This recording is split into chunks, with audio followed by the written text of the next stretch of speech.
MLC Tejaswini ಅವರಿಗೆ ಕಾಂಗ್ರೆಸ್ ಗಾಳ ಹಾಕಿದೆ ಅನ್ನುವಂಥ ಮಾತುಗಳು ಕೇಳಿಬರ್ತಾ ಇದೆ. ತೇಜಸ್ವಿನಿ ಜೊತೆಗೆ ಕೈಪಡೆ ಮಾತುಕತೆ ನಡೆಸಿದೆ ಅನ್ನುವಂಥ ಮಾತುಗಳು ಕೂಡ ಕೇಳಿಬರ್ತಾ ಇವೆ. ಲೋಕಸಭಾ ಚುನಾವಣಾ ಅಖಾಡಕ್ಕೆ ತರುವ ಬಗ್ಗೆ, ಚುನಾವಣೆ ಸಂದರ್ಭದಲ್ಲಿ ಈ ರೀತಿ ಆಯಿತು ಅಂತಂದ್ರೆ ಅವ್ರನ್ನ ಕಣಕ್ಕಿಳಿಸೋ ಬಗ್ಗೆ ಚರ್ಚೆ ಆಗ್ತಾ ಇದೆ ಅನ್ನುವಂಥ ಮಾತು. ಹಿಂದೆ ಗೊತ್ತಿರುವಂಥ ಸಂಗತಿ, ಇದೇ ತೇಜಸ್ವಿನಿ ರಮೇಶ್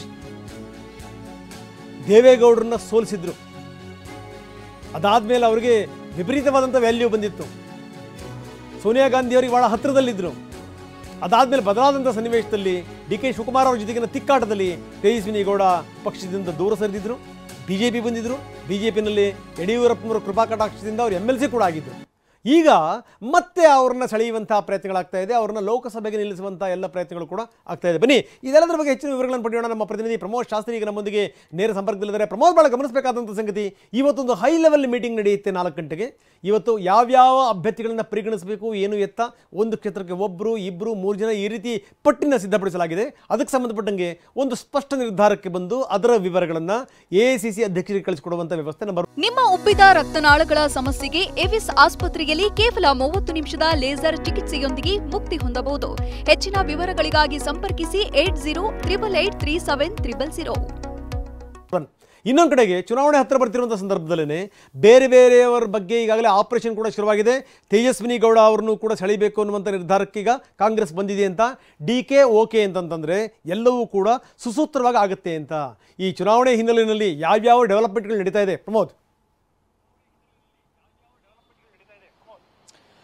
ರಂಗನಾಥ್, ಮೊದಲನೇದಾಗಿ ಬಿಜೆಪಿ ಈಗಾಗಲೇ ಮೊದಲ ಪಟ್ಟಿಯನ್ನು ರಿಲೀಸ್ ಮಾಡಿದೆ. 195 ಜನರ ಪಟ್ಟಿ ರಿಲೀಸ್ ಆಗಿದೆ. ಇನ್ನೇನು ಎರಡನೇ ಪಟ್ಟಿ ಕೂಡ ಅತಿ ಶೀಘ್ರದಲ್ಲಿ ಬರುತ್ತೆ ಅನ್ನುವಂಥ ನಿರೀಕ್ಷೆ ಇದೆ. ಇದ್ರ ಜೊತೆಗೆ ಕಳೆದ ಬಾರಿಯ ವಿಧಾನಸಭಾ ಚುನಾವಣೆ ಕಂಪೇರ್ ಮಾಡಿದ್ರೆ ಕಳೆದ ಬಾರಿ ಸುಮಾರು ಜನವರಿ ಅಥವಾ ಫೆಬ್ರವರಿ ಅಷ್ಟೊತ್ತಿಗೆ ಇನ್ಫ್ಯಾಕ್ಟ್ ಕಾಂಗ್ರೆಸ್ನ ಮೊದಲ ಪಟ್ಟಿ ರಿಲೀಸ್ ಆಗಿತ್ತು. ಆದರೆ ಈಗ ಲೋಕಸಭೆ ಚುನಾವಣೆ ಇನ್ನೇನು ಒಂದು ವಾರ ಅಥವಾ 15 ದಿನ ಮಾತ್ರ ನೋಟಿಫಿಕೇಶನ್ಸ್ಗೆ ಬಾಕಿ ಇದೆ.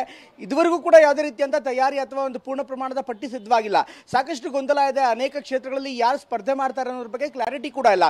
ಈ ಕಾರಣಕ್ಕೋಸ್ಕರ ಇವತ್ತು ಕಾಂಗ್ರೆಸ್ನ ಒಂದು ಉನ್ನತ ಮಟ್ಟದ ಸಭೆ ನಡೀತಾ ಇದೆ. ಈ ಸಭೆಯಲ್ಲಿ ಸಾಕಷ್ಟು ವಿಚಾರಗಳು ಚರ್ಚೆ ಆಗ್ತಾ ಇದೆ. TV9ಗೆ ಸಿಗ್ತಾ ಇರುವಂತಹ ಮಾಹಿತಿ ಪ್ರಕಾರ ಪ್ರತಿ ಕ್ಷೇತ್ರಕ್ಕೂ ಕೂಡ ಅಂದ್ರೆ ಕೆಲವೊಂದು ಕ್ಷೇತ್ರದಲ್ಲಿ ಎಲ್ಲಿ ಕ್ಲಾರಿಟಿ ಇದೆ, ಎಲ್ಲಿ ಯಾವ ಅಭ್ಯರ್ಥಿ ಅಂತ ಕ್ಲಾರಿಟಿ ಇದೆ, ಅಂತ ಕ್ಷೇತ್ರಗಳಲ್ಲಿ ಕೇವಲ ಸಿಂಗಲ್ ನೇಮ್ ಅಂದ್ರೆ ಒಂದೇ ಹೆಸರನ್ನ ಸೂಚಿಸೋದು. ಜೊತೆಗೆ ಎಲ್ಲಿ ಸ್ಪರ್ಧೆ ಸಾಧ್ಯತೆ ಇರುತ್ತೆ ಅಥವಾ ಒಳ್ಳೆಯ ಆಪ್ಷನ್ಸ್ಗಳನ್ನ ಕೊಡುವಂತಹ ಸಾಧ್ಯತೆ ಇರುತ್ತೆ, ಅಂಥದ್ರಲ್ಲಿ ಸಚಿವರು ಸೇರಿದಂತೆ ಒಂದು ಕ್ಷೇತ್ರಕ್ಕೆ ತಲಾ 3 ಹೆಸರುಗಳನ್ನ ಶಿಫಾರಸ್ ಮಾಡುವಂತಹ ಸಾಧ್ಯತೆ ಇದೆ. ಇವತ್ತಿನ ಸಭೆಯಲ್ಲಿ ಆ ಒಂದು ಪಟ್ಟಿ ಸಿದ್ಧಪಡಿಸಿ ನೇರವಾಗಿ AICC ಎಲೆಕ್ಷನ್ ಕಮಿಟಿಗೆ ಕಳಿಸುವಂತಹ ಸಾಧ್ಯತೆ ಇದೆ ಅಂತ ಹೇಳಲಾಗ್ತದೆ. ಇದು ಒಂದು ಭಾಗ ರಂಗನಾಥ್.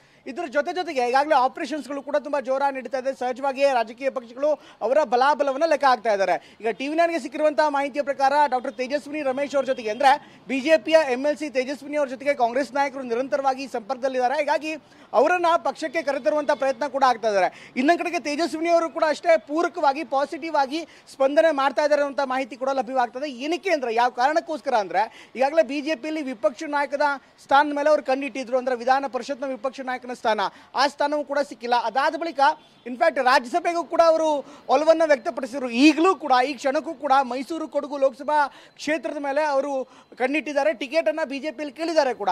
ಆದ್ರೆ ಬಿಜೆಪಿ ನಾಯಕತ್ವ ಅಷ್ಟು ಪೂರಕವಾಗಿ ಸ್ಪಂದಿಸ್ತಾ ಇಲ್ಲ. ಹೀಗಾಗಿ ಈ ಒಂದು ಕಾರಣಕ್ಕೋಸ್ಕರ ಅವರು ಮತ್ತೆ ಕಾಂಗ್ರೆಸ್ಗೆ ಹೋಗಬಹುದು ಅನ್ನುವಂತಹ ಸಾಧ್ಯತೆ ಕೂಡ ಹೆಚ್ಚಾಗಿದೆ. ಜೊತೆಗೆ ಕಾಂಗ್ರೆಸ್ನಲ್ಲೇ ಹಿಂದೆ MP ಆಗಿದ್ದವರು, ಹೀಗಾಗಿ ಮತ್ತೆ MP ಟಿಕೆಟ್ ಅನ್ನ ಗಳಿಸೋದು ಅಷ್ಟು ಕಷ್ಟ ಸಾಧ್ಯ ಆಗ್ಲಿಕ್ಕಿಲ್ಲ. ಜೊತೆಗೆ ಮೈಸೂರಿನಲ್ಲೂ ಕೂಡ ಸೂಕ್ತ ಅಭ್ಯರ್ಥಿ ಕಾಂಗ್ರೆಸ್ಗಿಲ್ಲ. ಹೀಗಾಗಿ ಎಲ್ಲಾ ಕಾರಣಕ್ಕೋಸ್ಕರ ಲೆಕ್ಕಾಚಾರಗಳು ತುಂಬಾ ಜೋರಾಗಿ ನಡೀತಾ ಇದೆ ರಂಗನಾಥ್. ಓಕೆ, ಧನ್ಯವಾದ ತಮ್ಮೆಲ್ಲ ಮಾಹಿತಿಗೆ.